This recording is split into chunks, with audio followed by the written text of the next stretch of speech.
রান্না করেছি খাসির মাংস দিয়ে মুগ ডাল। এই দেখেন, ঘন ঝোল হবে। ইচ্ছা করলে কেউ ঝোলটা ঘন করতে পারে, কিন্তু পাতলা না। মাংস হবে নরম তুলতুলে।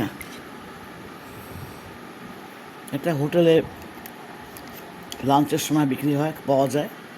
সব হোটেলে না। এখানে কাশ্মীরি মরিচ দেওয়া, যেটা ঝাল কম কিন্তু খুব খেতে মজা। রঙটাও সুন্দর হলো। ভাতের সাথে খেতে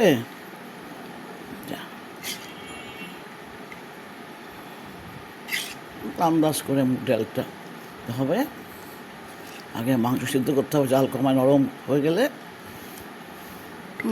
যেভাবে মশলা দেওয়া হয়, সব মশলা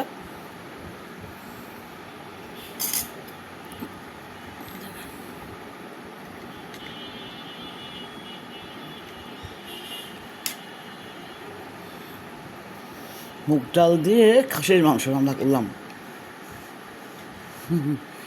মাংসটা অল্প চালে অনেকক্ষণ জাল দিতে হবে, নরম হয়।